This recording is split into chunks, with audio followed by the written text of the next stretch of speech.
అమరావతి రాజధానికి చేస్తున్న అప్పుల మీద మంత్రి నారాయణ మరోసారి స్పష్టత ఇచ్చారు.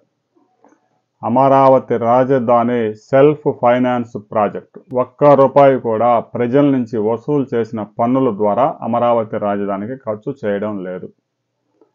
అమరావతి రాజధానికి చేసే అప్పులు కూడా రాష్ట్ర బడ్జెట్లోకి రావు. కేంద్ర ప్రభుత్వం ఈ విషయాన్ని స్పష్టం చేసింది. ఇక కేంద్రం ఇప్పటికే 2,500 కోట్లు 2014 నుంచి 19 దాకా ఇచ్చింది. తాజాగా మరో 2,500 కోట్ల గ్రాంట్ రిలీజ్ చేసింది. అంటే మొత్తం 5,000 కోట్లు రాజధానికి ఇచ్చింది. మరో 2,500 కోట్లు కూడా వచ్చే అవకాశం ఉంది 2 సంవత్సరాల తర్వాత. అయితే అమరావతి రాజధానిలో రైతులు ఇచ్చిన 34,000 ఎకరాలతో పాటు మరో 18,000 ఎకరాల ప్రభుత్వ భూములు కూడా ఉన్నాయి. మొత్తం మీద 52,000 ఎకరాల దాకా భూములు ఉన్నాయి. రైతులకు ఫ్లాట్లు ఇవ్వగా, రోడ్లు వేయగా ఇంకా 16,000 ఎకరాల భూమి ప్రభుత్వం చేతుల్లో ఉంటుంది. ప్రస్తుతం అమరావతిలో మార్కెట్ ప్రకారం చూస్తేనే తక్కువగా వేసుకున్న రెసిడెన్షియల్ ఫ్లాట్ గజం 40,000, కమర్షియల్ ప్లాట్ అయితే 60,000, కొన్ని ప్రాంతాల్లో 45,000 నుంచి 70,000 దాకా కూడా నడుస్తూ ఉంది. అయినా రాష్ట్ర ప్రభుత్వం 1 సెంటు భూమి కూడా ప్రస్తుతం అమ్మడానికి ముందుకు రావడం లేదు. కేవలం ఇన్వెస్ట్మెంట్స్ పెట్టే వారికి మాత్రమే భూములు కేటాయిస్తుంది. అది కూడా ధర నిర్ణయించి మాత్రమే. రాబోయే 3 సంవత్సరాల తర్వాత అమరావతి రాజధానిలో 1 ఎకరా అమ్మితే 100 కోట్లు వస్తాయని మంత్రి నారాయణ స్పష్టంగా చెప్తున్నారు. 100 ఎకరాలు అమ్మితేనే 10,000 కోట్లు వస్తాయి. వరల్డ్ బ్యాంకు, హడ్కో, జర్మనీకి చెందిన బ్యాంకులు రాబోయే 30 సంవత్సరాల తర్వాత అప్పు చెల్లించే విధంగా రుణాలు ఇస్తా ఉన్నాయి. అమరావతిలో రాజధానిలో ఉన్న ప్రభుత్వ భూములన్నీ ఒకేసారి అమ్మాల్సిన అవసరం లేదు. రాబోయే 5-10 సంవత్సరాల తర్వాత అమరావతి రాజధానిలో గజం 1,00,000 నుంచి 2,00,000 దాకా పలికే అవకాశం ఉంది. ప్రభుత్వ భూములన్నీ ఒకేసారి అమ్మినా కూడా అంత డిమాండ్ రాదు కాబట్టి దశల వారీగా 100-50 ఎకరాలు అమ్ముకుంటూ ఏదైతే అప్పులు ఉన్నాయో ఆ అప్పులు తీర్చే కార్యక్రమం చేస్తాము. ఇంకా కూడా ప్రభుత్వం దగ్గర పెద్ద ఎత్తున ల్యాండ్ బ్యాంక్ ఉంటుంది. దాదాపు 12 లక్షల కోట్ల రూపాయల విలువైన భూమి ప్రభుత్వం చేతిలో ఉంటుంది. దశల వారీగా రాబోయే 5 సంవత్సరాల తర్వాత 100-50 ఎకరాలు అమ్ముకుంటూ అమరావతి రాజధానికి నిధులు సమకూర్చుకుంటూ అప్పులు మేమే తీరుస్తాము, ప్రజల మీద 1 రూపాయి కూడా భారం వేయం అనే స్పష్టత ఇచ్చారు.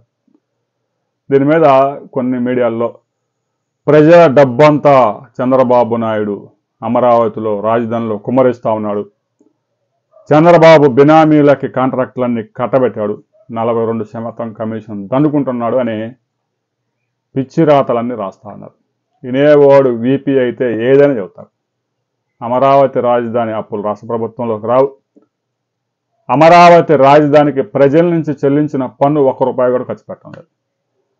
రాష్ట్ర ప్రభుత్వానికి వస్తున్న ఆదాయం ప్రభుత్వ ఉద్యోగుల జీతాలు, వృద్ధులు, వికలాంగులు, దివ్యాంగులు ఎవరైతే ఉన్నారో వారు వితంతువుల పెన్షన్లకే సరిపోవడం లేదు. అలాంటి పరిస్థితుల్లో ప్రజల నుంచి వసూలు చేసిన పన్నులన్నీ 1,000 కోట్ల రూపాయలు అమరావతిలో గుమ్మరిస్తా ఉన్నాడు చంద్రబాబు నాయుడు అని పిచ్చి రాతలు రాసినా కూడా నమ్మే నిరక్షరాస్యులు ఉన్నారు కాబట్టి వారి పత్రిక ఆ ఛానల్స్ నడుస్తూ ఉన్నాయి. రాబోయే రోజుల్లో ఈ విషయం చిమ్మడం మరింత ఎక్కువ అవుద్ది. అందులో ఎలాంటి అనుమానం లేదు. ఎందుకంటే అక్కడ పెద్ద ఎత్తున పనులు ప్రారంభమవుతున్నాయి. ఆ పనులు చూస్తే ఆ లండన్ నుంచి తెచ్చిన మందులు కూడా ఆ జగలకు పనిచేయవు. రాబోయే కొద్ది రోజుల్లో అమరావతి రాజధానిలో ప్రధాని నరేంద్ర మోదీ ఏప్రిల్ 3వ వారంలో రాబోతా ఉన్నారు. డేట్ ఇంకా కరెక్ట్గా ఫిక్స్ కాలేదు, కానీ 15 నుంచి 20 తేదీలకు. ఇప్పటికే ఉన్న సచివాలయం బ్యాక్ సైడ్ పెద్ద ఎత్తున ఏర్పాట్లు చేస్తున్నారు. శంకుస్థాపన జరగబోతా ఉంది. సిఆర్డీఏ కార్యాలయం కూడా రాబోయే నెల రోజుల్లో ఫినిష్ చేయబోతా ఉన్నారు. ఫినిషింగ్ వర్క్స్ జరుగుతూ ఉన్నాయి ఫైనల్లో. ఆ కార్యాలయం పూర్తయితే దాదాపు అందులో 12 కార్యాలయాలు రాబోతా ఉన్నాయి. కేవలం సిఆర్డీఏ కార్యాలయమే కాకుండా దాదాపు 4,000 మంది పనిచేయబోతా ఉన్నారు. కోలాహలంగా మారబోతా ఉంది. 1,00,000 మంది కార్మికులు అమరావతిలో దిగబోతా ఉన్నారు. ఇప్పటికే ఆ కార్మికులకి ఆయా సంస్థలు కాంట్రాక్టులు పొందిన సంస్థలని కార్మికులు వస్తే నివాసం ఉండడానికి అవసరమైన క్యాంపులు ఏర్పాటు చేసుకుంటా ఉన్నాయి. యంత్రాలన్నీ రంగంలోకి దించారు. మెటీరియల్ మొత్తం సేకరించుకున్నారు. ప్రధాని కొబ్బరికాయ కొట్టడమే ఆలస్యం. పనులు పెద్ద ఎత్తున ప్రారంభం కాబోతాయి. ఒక్కసారి అమరావతి రాజధానిలో పనులు ప్రారంభమైతే దాని మీద డాక్యుమెంటరీ రూపొందించేందుకు నేషనల్ జియోగ్రఫీ ఛానల్ కూడా సిద్ధంగా ఉంది. ఆ వీడియో తయారు చేసిన తర్వాత మనం మరో వీడియోలో మరిన్ని వివరాలు తెలుసుకుందాం.